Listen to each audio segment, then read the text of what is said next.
The year that Rhythm of War by Brandon Sanderson came out, I really wanted to reread the first 3 books in the series to refresh myself on everything that had happened and all of the characters, and just make sure that I was up to date because I hadn't read some of them for a very long time.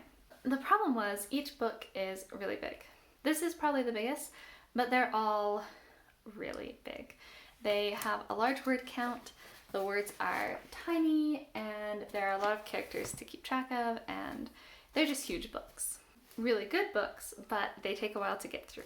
This was also a year that I maybe put too much on my plate. I was editing and rewriting a novel as well as preparing for the next novel that I was going to write. I had 3 children. I was starting to make YouTube videos again. I was starting to homeschool. I was serving in a much larger capacity in my church. And I was also trying to read a lot of books, besides just the 3 giant books before Rhythm of War came out. That's when I decided I really needed to get this audiobook thing down for myself.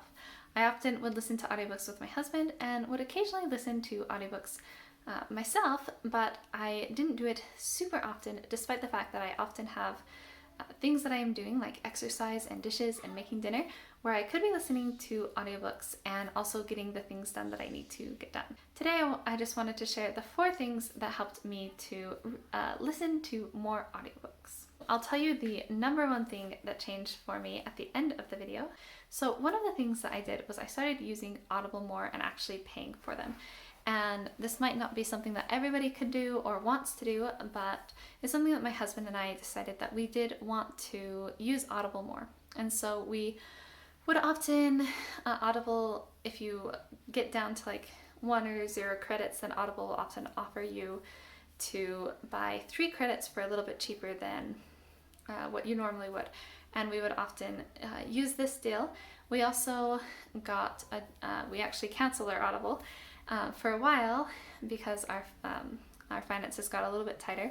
And then as our finances were loosening up a little bit, Audible offered us a deal to come back for a year and for less. And so we did that. And having an abundance of credits makes it a lot easier to go and get a book rather than just 1 a month. And so I really liked doing the yearly subscription to Audible, as well as when we got down to a low amount of credits, buying 3 more, so that I always had a credit available to go and get a book if I wanted to listen to it.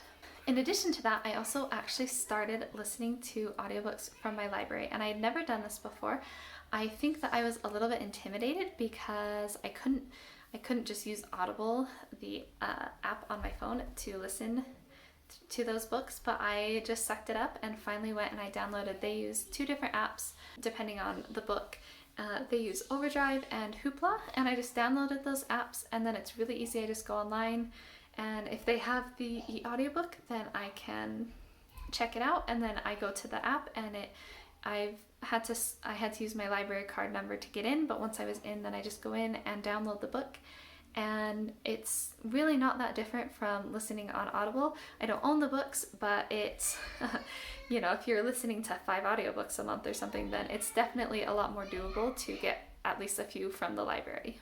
Then something else that I did was upgrade my phone to one that had a longer battery life, because I would be listening to audiobooks and my phone would die so quickly, even just with audio, without any video, and that was really frustrating to me. And so I was able to get a phone that had a longer battery life, and that really helped me to spend more time listening because my phone wasn't always on the brink of dying. And then the thing that has made the biggest difference for me, and this is not like a sponsored video or anything, but I got Bluetooth headphones. And my husband got some for work, and his were quite a bit more expensive. I think they were $120. And I was really jealous when he got them because I was like, wow, Bluetooth headphones look so amazing. They look like they would just be so useful. But I didn't want to spend $120. So I actually found on Amazon these, and they were $20. And I'll link the link down below. They're, I don't even know what they are. They're T16. And they're not quite as nice as my husband's. One of the things that my husband does that mine don't is when his headphones are in, if he takes the headphone out, then it will pause what he's listening to. So like if I come in the room and I want to say something, all he has to do is take the headphone out. Mine doesn't do that, but I just pause it and it's fine. And they work really well. They've held their charge super well. I just charge them every few days or so, like charge this thing, and I've never actually had them run out of battery while I'm listening either. I only listen to one at a time because I like to switch because headphones hurt my ears. But they're super nice for things, even just things like when I'm getting dressed, I can be listening, or while I'm making dinner, I'm not worried about the wire. They just make it super convenient to listen to things, and so I use them 20 times more than I ever used my wired headphones. They make it just so that I actually listen to audiobooks more. I really like it. I love that I've been able to listen to so many audiobooks while getting things done around the house and preparing for the baby and stuff.